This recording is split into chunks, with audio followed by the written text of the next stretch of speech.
So there have been a lot of shocks in this Premier League season, from Manchester United and Tottenham currently languishing in 16th and 17th in the Premier League table, to Nottingham Forest competing for Champions League football, to the collapse of Manchester City in the December period, and Arne Slot lifting the Premier League title in his first season at Liverpool. There have been a lot of surprises this season. And so, with only 2 games left in the Premier League season, with the Premier League title sewn up, and with the relegation spots already conceded, I feel like this is the perfect time to put out my official and final Premier League team of the season. And so, without any hesitation, let's get straight into this Premier League team of the season, and we're going to be starting off in goal with Matz Sels for Nottingham Forest. He's been absolutely exceptional for them this season. The amount of big saves that he has pulled off in big games to win Nottingham Forest points in their quest for Champions League football. He has been so big for them. He's got the most amount of goals prevented in the Premier League this season, ahead of Jordan Pickford. He's also got the most amount of clean sheets in the Premier League as well this season. So he's been absolutely exceptional for Nottingham Forest,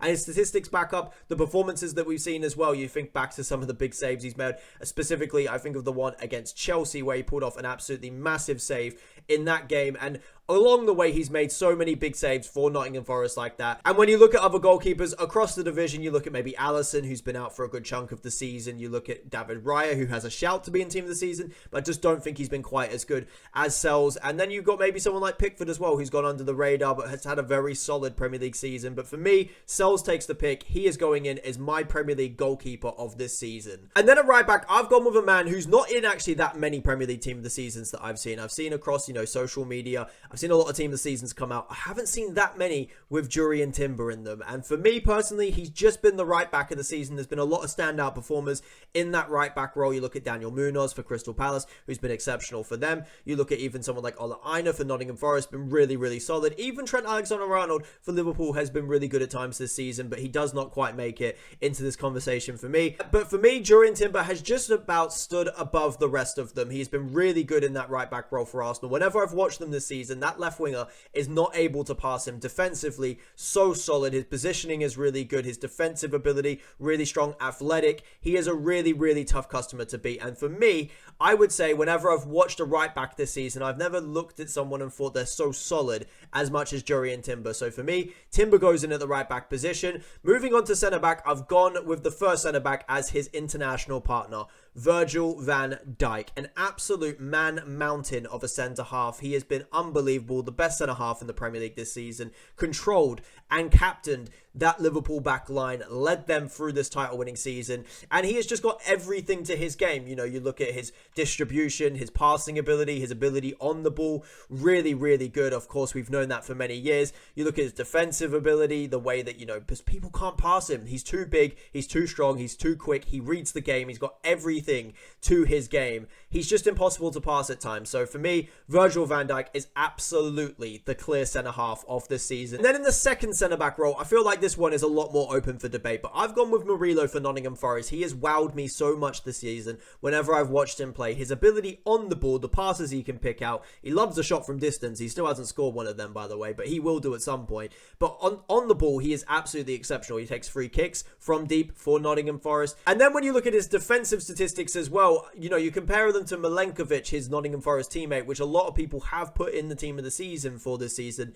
His defensive statistics are actually better. So he's got better ability on the ball, and he's also got better numbers off the ball in terms of his defensive numbers. So for me, he goes in at centre-back. And so I feel like there's a lot of options you could put in at the centre-back role for the season as the second centre-back alongside Van Dijk. For me, my preference is Murillo for Nottingham Forest. I think he's the player that's probably wowed me the most this season. So he goes in at centre-back for me. And then at left-back, I've gone with Anthony Robinson, who's been absolutely exceptional for Fulham this season. And for me, I just love a full-back like him. He can get up the pitch, puts really good deliveries into the box with his left foot, doesn't hesitate to put those balls in the box, by the way, that centre forwards and attackers can go and attack, and he does his job defensively quite well as well, marking right wingers out of the game, which I think actually left backs have the hardest job in the Premier League in terms of marking individual talent in that right wing spot. So I think that Robinson has been exceptional for Liverpool, not for Liverpool this season. I think he should sign for Liverpool, to be honest, if they want to replace Andy Robertson, because I feel like he's a perfect replacement for Robertson. But he's been unbelievable for Fulham this season, 10 assists for them. And yeah, just absolutely outstanding. I really just couldn't put Josko Gvardiol above him as much as I wanted to because of Gvardiol's errors. But Robinson, been outstanding for Fulham this season. So he goes in at my left back spot. And then moving into the central midfield. And if you're a Liverpool fan, you're probably thinking at this moment in time, how has he not put more Liverpool players in this team? You know, we won the Premier League title this season. We've got one player in this 11. What is this guy doing? Don't worry, I've got midfielders to cover you. I've gone with my two midfielders in the centre of the park as Gravenberch and McAllister. They've both been the heartbeat of that Liverpool midfield this season. They've both been clearly the best two midfielders in the Premier League. You know, you can look at other players like Moises Caicedo, who's been really strong in the midfield. Fair enough.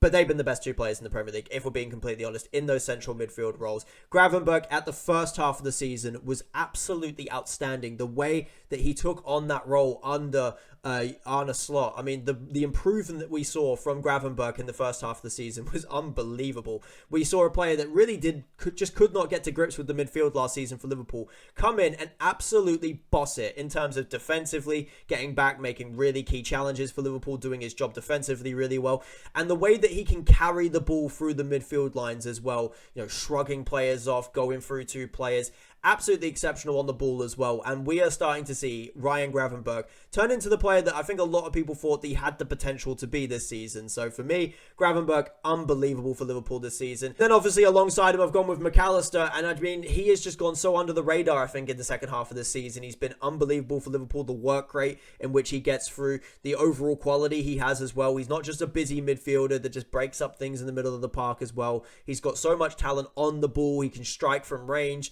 He is just a tempo setter in the midfield for Liverpool, and I think that he has been a little bit unsung in terms of, you know, how good he's been in the second half of the season. But for me, Gravenberch and McAllister, the two best midfielders in the Premier League this season, they easily get in my midfield. As much as I do think Moises Caicedo's had a good season, just doesn't get in above those two for me. And then for the central midfield position, I took so long to get this position nailed down in my head. I had such a long battle putting Youri Tielemans and Cole Palmer back and forth about 1,000,000 times. And the reason why I have ultimately gone with the player I've gone with is because of consistency throughout the season. Now, Cole Palmer's numbers are exceptional for this season in terms of the goals he's scored, the chances he's created. He's got one of the best chances created in the Premier League this season. He's done really, really well. And I feel like he may get a little bit disrespected in terms of how well he's actually done this season because of the drought he went on for a large period of this year. But for me, I had to go with Youri Tielemans ahead of him just because I feel like Tielemans has been more consistent. Whenever I watch Aston Villa play, he's the best player on the pitch for them. And that is a difficult job considering the amount of talent that they have at Aston Villa. But every single time, the passes he picks out from deep, the way that he can carry the ball in terms of, you know, the way he can affect the game as well. He has just got so many strings to his bow, and I feel like his defensive work rate is a little bit overlooked as well. He's just such a good packaged midfielder. He has everything to him, and I'm going to put him in my team of the season. I think he's been exceptional this season for Aston Villa. Whenever I watch them, the best player on the pitch. So for me, Youri Tielemans goes in ahead of Cole Palmer. Although Cole Palmer has been exceptional this season, he's got unbelievable numbers. Probably Tielemans isn't able to stack up with the numbers of Cole Palmer, but just for the consistency, I'm going to give the nod to Youri Tielemans as my cam in my team of the season. And then off the right-hand side, I am going with Mohamed Salah, of course. I mean, absolutely outstanding off of that right-hand side. He has been the main man for Liverpool this season. He's got 28 goals and 18 assists for Liverpool in this Premier League season. At one point, we thought he was going to break both the goal scoring and the assisting record. I don't think he'll quite manage that with only 2 games remaining now, but I mean, he's just been exceptional, hasn't he? He has slowed down a little bit towards the back end of the season, if we can say that, but at that point, the title was pretty much already wrapped up for Liverpool. He already, you know, put them in the position to go and win that Premier League at that point.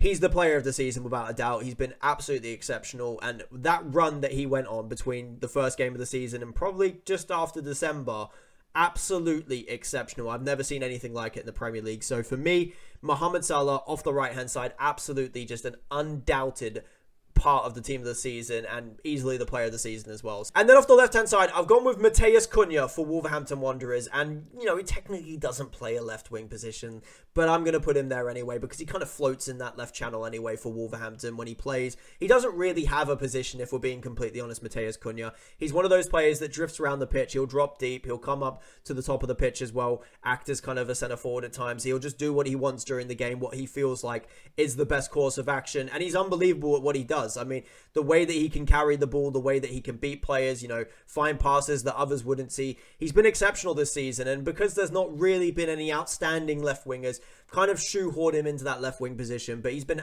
unbelievable for Wolverhampton this season. He's picked up a lot of points for them. He's had a couple of moments in the season where he's been a little bit rash. He's got some red cards. He's done some silly things, but an absolutely exceptional footballer. And it does look like he will move on from Wolverhampton in the summer, but what a season he has had for them. Absolutely outstanding. So for me, he goes in off the left-hand side. And then for the centre forward to round off this team of the season, I've gone with Alexander Isak. I really wanted to go for Erling Haaland because of obvious biases, but I've gone with Alexander Isak because he has just been exceptional for Newcastle this season. Erling Haaland has missed a lot of chances. He's also, you know, been out for a spell as well. So for me, that goes against Erling Haaland. Alexander Isak has probably been the best centre forward in the Premier League this season. You could argue maybe Chris Wood, but I think Isak's been better than him, you know, and it's not just the amount of goals he scores. When you watch him play, you just get that kind of Thierry Henry vibes. And I'm not saying he's as good as Thierry Henry, but the way that he carries the ball, you know, he opens up his body to finish it into the far corner. Just certain things that he does gives you Thierry Henry vibes. So for me, Alexander Isak, absolutely phenomenal centre forward, and he is the centre forward in my Premier League team of the season. As you can see here, this is my Premier League team of the season. Sells in goal for Nottingham Forest. At right back, I've gone with Jurrien Timber for Arsenal. At centre back, Virgil van Dijk for Liverpool. Murillo for Nottingham Forest. At left back, Anthony Robinson for Fulham. In the midfield, I've gone with a pairing of McAllister and Ryan Gravenberch for Liverpool. At the central attacking midfield spot, I've gone with Yuri Tillemans for Aston Villa. Mohamed Salah off the right-hand side for Liverpool. Alexander Isak up top for Newcastle United. And off of the left wing, Matheus Cunha for Wolverhampton Wanderers. And look, when you looked at that team of the season, you might have some Liverpool fans arguing that, hey, where's the Liverpool representation? We've got only 4 players